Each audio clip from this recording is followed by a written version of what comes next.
आज ही Doubtnut app download करें। Doubtnut पर होगा अब आपके सभी मैथ्स, केमिस्ट्री, फिजिक्स और बायोलॉजी डाउट्स का सफाया। बस अपने क्वेश्चन की फोटो खींचो, उसे क्रॉप करो और तुरंत वीडियो सोल्यूशन पाओ। Download now.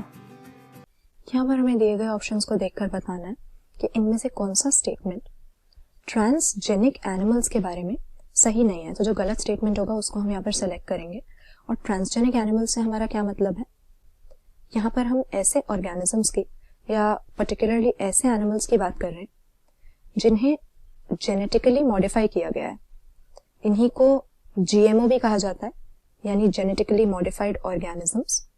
और ऐसे ऑर्गेनिजम्स हम क्यों प्रोड्यूस कर पाए, क्योंकि पिछले कुछ समय में बायोटेक्नोलॉजी की फील्ड में या जेनेटिक इंजीनियरिंग की फील्ड में बहुत ही ज्यादा एडवांसेस हुए हैं।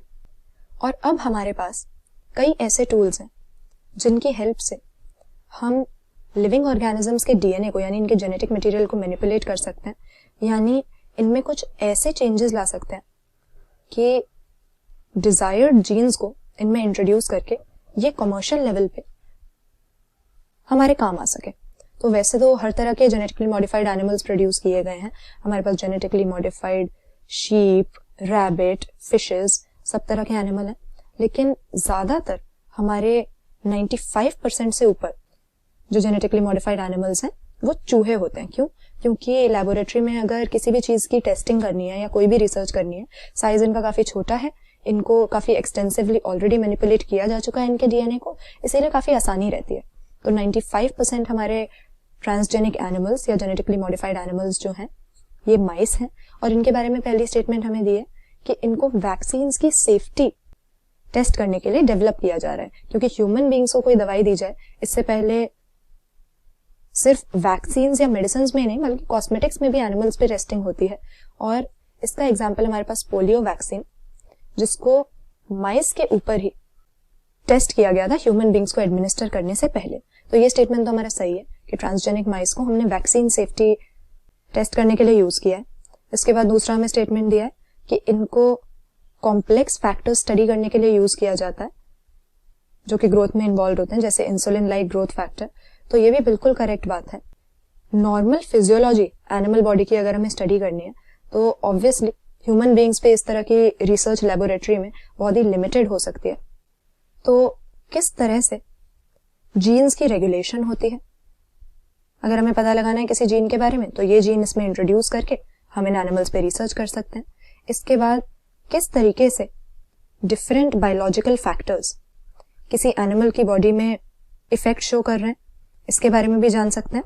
और नॉर्मल फिजियोलॉजी भी हम स्टडी कर सकते हैं। तो ये ट्रांसजेनिक एनिमल्स के बारे में अगेन बात सही है। फिर तीसरे स्टेटमेंट में लिखा हुआ है कि अल्फा-1 एंटीट्रिप्सिन प्रोटीन को हमने एम्फाइसीमा से सफर करने वाले इंडिविजुअल्स में रिप्लेसमेंट के लिए यूज किया है। तो अगेन ये स्टेटमेंट भी हमारा करेक्ट है।